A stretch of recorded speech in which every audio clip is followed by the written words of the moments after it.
So good morning all of you. In the previous video I told you about input statement. The input statement is used to accept data from the user and store it in a variable. The program execution is suspended till the user enters the required values and press the enter key. So input method हमने देखा कि input method जो है वो user से input को accept करता है और उसे एक वेरिएबल में स्टोर कर देता है. ये इनपुट मेथड का एक काम होता है. तो इनपुट मेथड जो है वो वेरिएबल में वैल्यू को स्टोर करता है. अब इनपुट ए जो ये प्रोग्राम अपन ने देखा था यहाँ पर, तो इनपुट ए और इनपुट बी, तो ए एंड बी यहाँ पर जो है वो वेरिएबल हैं और इनपुट मेथड क्या करेगा, इस ए के अंदर वैल्यू को स्टोर करेगा. यही चीज़ मैंने आपको प्रीवियस वीडियो में भी बताई है. तो ए के अंदर 5 चला जाएगा और 7 जो है वो बी के अंदर जाकर स्टोर हो जाएगा. तो इस टाइप से हमने ये प्रोग्राम चेक कर लिए हैं ऑलरेडी. और अगर आपको नहीं समझ आए हैं तो बेटा आप एक बार उस वीडियो को अगेन जो है वॉच कर सकते हैं. And input statement with variable using message, कि हम मैसेज के थ्रू इनपुट मेथड का यूज़ करें. तो मैसेज क्या होता है, जैसे आपको क्लियरली पता होना चाहिए कि आप उस इनपुट मेथड में जो आप यूज़ कर रहे हैं, इनपुट मेथड किसी वेरिएबल में वैल्यू को स्टोर करना है, तो यूज़र को हम वो चीज़ बताएं कि भाई आप जो है ना यहाँ पर ये चीज़ राइट करेंगे. जैसे अभी आप देखते हैं, नॉर्मली मैं बात कर रहा हूँ, एक सिंपल सा एग्जांपल हम ले लें कि जैसे आपकी नोटबुक्स पे जो आप वो स्टिकर्स जो हम लगाते हैं, तो उसमें क्लियरली लिखा हुआ होता है नेम, स्कूल, आपका जो है क्लास, सेक्शन, है ना, एड्रेस. ठीक है, तो ये चीज़ें हमें वहाँ पर डिफाइन होती हैं. तो आपको वो वहाँ पर एक मैसेज प्रिंट हो रखा है कि भाई यहाँ पर आपको नेम राइट करना है, यहाँ पर जो है आपको क्लास राइट करनी है, यहाँ पर आपको सेक्शन राइट करना है, यहाँ पर स्कूल का नाम आएगा. तो हम उसी प्लेस पर, उसी सेम प्लेस पर उसी टाइप की वैल्यूज़ या उसी टाइप का इनपुट वहाँ पर हम लिखते हैं जो हमसे पूछा जा रहा है. तो यहाँ पर भी क्या होगा कि हम इनपुट मेथड का यूज़ करके एक मैसेज दे सकते हैं ताकि यूज़र को क्लियरली पता हो कि अच्छा भाई मुझे जो है ना यहाँ पर मैथ के मार्क्स एंटर करने, देखो ये एग्जांपल जो मैंने दिया, कंप्यूटर के मार्क्स एंटर करने, इंग्लिश के मार्क्स एंटर करने. तो आप उसी के अकॉर्डिंग अपनी वैल्यूज़ को इनपुट देते हैं. Clear. So input method I hope clear हो चुका है ना. नाउ हमने देखा था कंडीशनल स्टेटमेंट. भाई कंडीशंस क्या होती हैं कि हमारी जैसे कंडीशंस, मैंने आपको एक सिंपल एग्जांपल दिया था, if the weather is clear तो हम बाहर घूमने जा सकते हैं, खेलने जा सकते हैं. अगर वेदर क्लियर नहीं होगा तो हम फिर सिंपल सा घर में बैठकर वॉच करेंगे टेलीविज़न. तो वही सेम चीज़ होती है कि कंडीशंस जो होती हैं, कंडीशनल स्टेटमेंट्स जो होते हैं, वो भी आपकी प्रोग्रामिंग में आप यूज़ कर सकते हैं. तो उसके लिए आपको कुछ नहीं करना है, आपको सिंपली एक तो जो कंपैरिजन ऑपरेटर होते हैं जो मैथ्स में आप लोगों ने पढ़े हैं, less than, equal to, greater than, equal to, और simple equal to, less than, greater than, ये सारे जितने भी ये जो ऑपरेटर्स होते हैं इन्हें हम बोलते हैं कंपैरिजन ऑपरेटर्स. तो जो कंडीशन को मैच करते हैं, जैसे मैंने दिया भाई 5 लेस देन 10, तो ये कंडीशन क्या हो रही है भाई, मैच हो रही है. सही है कंडीशन कि हाँ भाई 5 छोटा होता है 10 से, 10 की वैल्यू जो है 5 से बड़ी होती है. तो 5 लेस देन 10 अगर हमने किया तो दैट मीन्स ये कंडीशन ट्रू हो गई. अगर ऐसी कंडीशन है कि 10 लेस देन 5 है तो ये कंडीशन क्या होगी, फॉल्स. तो हम ये ध्यान रखें कि जो कंपैरिजन ऑपरेटर है वो ट्रू या फॉल्स कंडीशन पर, इसी बेस पर वो काम करता है. या तो उसमें कंडीशन सही होती है या फिर कंडीशन गलत होती है, या तो कंडीशन राइट होती है या कंडीशन रॉन्ग होती है. So, we often need to compare two values in a program that helps to decide what to do. A comparison operator works with two values and returns या तो true या तो false return करेगा. True means होता है 1, false means होता है 0. So, the comparison operator also known as the relational operator. Relational operator क्यों बोला जाता है, क्योंकि ये relations बताता है. रिलेशन कैसे बताएगा कि भाई A इक्वल टू B है तो A का रिलेशन B से है, तो उसमें हम कंपेयर भी कर लेंगे कि अच्छा भाई A अगर B की वैल्यू A के बराबर है या नहीं है, A लेस देन B है, A ग्रेटर देन B है. तो जैसे हम कंडीशन यहाँ पर अप्लाई करना चाहते हैं वैसे ही हम कंडीशन को अप्लाई कर सकते हैं. और यहाँ पर एग्जाम्पल चेक करें आप. देखिए ऑपरेटर दे रखे हैं इक्वल टू, ये क्या करेगा भाई, to check whether two values are equal और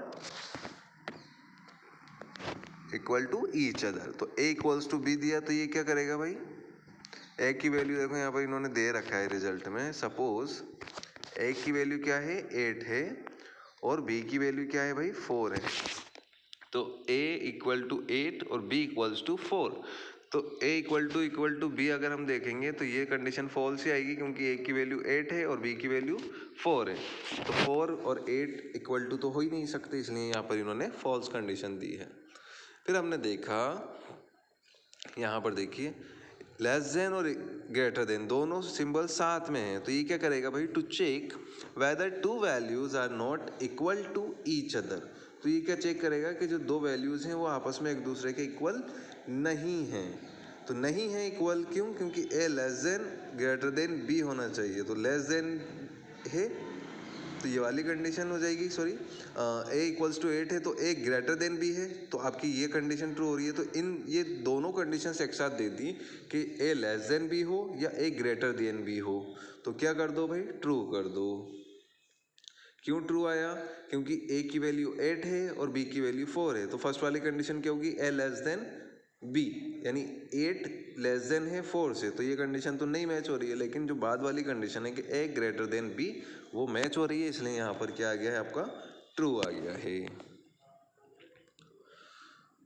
नेक्स्ट वाला देखो, इसमें सिर्फ दे रखा है only greater than. So to check whether the first value is greater than the second value. तो ए ग्रेटर देन है बी से, यस 8 जो है वो 4 से बड़ा है, तो बिल्कुल बड़ा है भाई, तो इसमें हमने कर दिया ट्रू।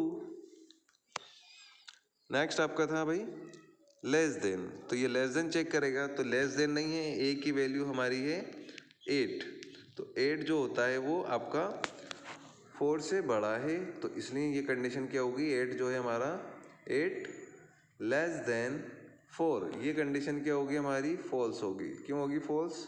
क्योंकि 8 4 से बड़ा होता है ना कि छोटा। ये कंडीशन दी है ग्रेटर देन इक्वल टू और लेस देन इक्वल टू, इसका मतलब ये होता है कि या तो बड़ा हो या उसके बराबर हो।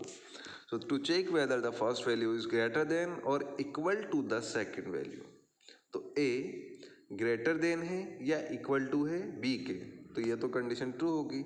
ए लेस देन है या इक्वल टू है बी के, तो ये कंडीशन क्या हो जाएगी हमारी फॉल्स हो जाएगी। इस टाइप से हम कंपैरिजन ऑपरेटर को समझ लिया आपने। अब आप इन्हीं ऑपरेटर का यूज़ करते हुए हमारे प्रोग्राम्स में हम इसको यूज़ करेंगे। इन्हीं के अकॉर्डिंग हम हमारे प्रोग्राम का जो कंपैरिजन ऑपरेटर है, जो हम इफ़ एल्स स्टेटमेंट यूज़ करेंगे, इफ़ देन स्टेटमेंट, वो इसी के अकॉर्डिंग करेंगे। तो देखो अब कंडीशन देने के लिए हमें कुछ कंडीशनल स्टेटमेंट चाहिए, तो उसके लिए आता है आपका इफ़ और देन। तो इफ़ यानी कि कंडीशन होती है, जैसे अपन बोलते हैं भाई यदि ऐसा हो जाए, तो मैं ना ऐसे बोलते हैं ना अपन, अगर बारिश हो अगर मौसम सही रहा तो मैं खेलने चला जाऊंगा। तो एक कंडीशन हो गई कि अगर मौसम सही रहा तो मैं बाहर खेलने जाऊंगा, अगर नहीं हुआ तो क्या करेंगे, तो भाई हम घर बैठेंगे। तो ऐसे ही यहाँ पर देखो ये कंडीशन दे रखी है इन्होंने कि if then statement is a most basic type of control statement. It is used for making decision based on comparisons. Comparison are made with the help of the relational operator. If the condition evaluates to true, अगर condition true होती है, condition का जो result आता है वो true में आता है, then the block of statement specified after then and if are executed.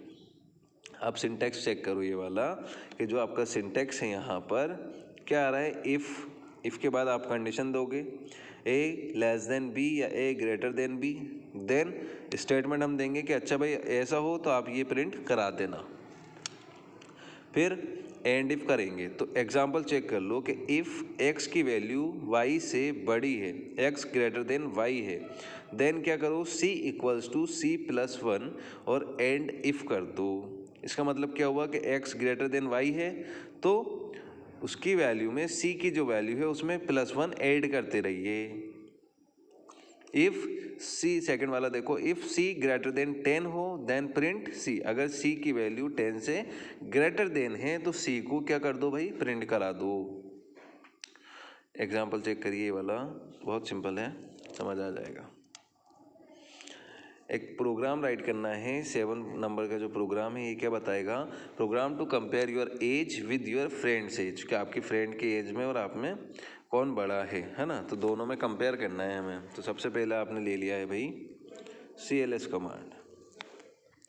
This CLS what will do? CLS clear the output screen।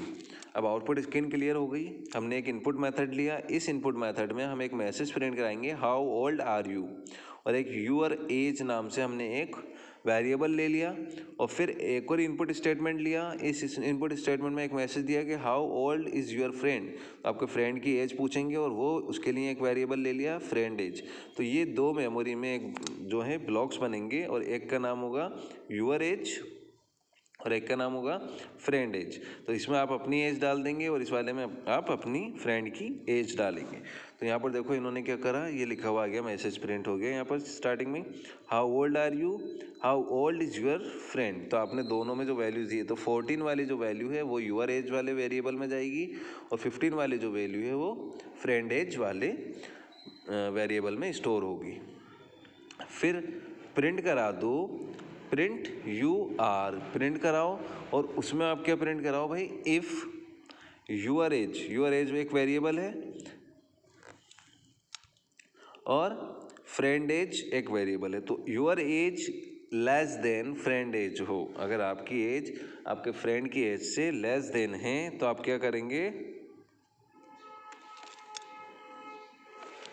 आपकी एज आपके फ्रेंड से लेस देन है, देन क्या कराओ, print younger than your friend, you are younger than your friend, ये message print होगा। And if नहीं तो एक और कंडीशन दे दो, if your age equal to friend age है, तो आपकी प्रिंट होना चाहिए मैसेज कि आप दोनों की एज क्या है, सेम एज है। And if your age greater than friend age हो, तो आपकी प्रिंट आना चाहिए ओल्डर देन यूअर फ्रेंड। तो ये लाइन्स हमें याद करनी है और इसी के अकॉर्डिंग हमारा आउटपुट आएगा। अब यहाँ पर अपन ने दिया कि हाउ ओल्ड आर यू, 14 दिया हमने, तो 14 आपकी एज है, यूअर एज, और 15 आपके फ्रेंड की एज है। तो कौन सा स्टेटमेंट यूज़ होगा, your age less than friend age, तो फर्स्ट वाला स्टेटमेंट होगा, तो इसलिए ये वाला मैसेज प्रिंट हो जाएगा। तो जैसे हमारी कंडीशन होती है उसी के अकॉर्डिंग हमारा प्रोग्राम रन करता है और हमें आउटपुट भी वैसा ही मिलता है। तो इस प्रोग्राम को आप अच्छे से मेमोराइज़ करें and please write in your notebook.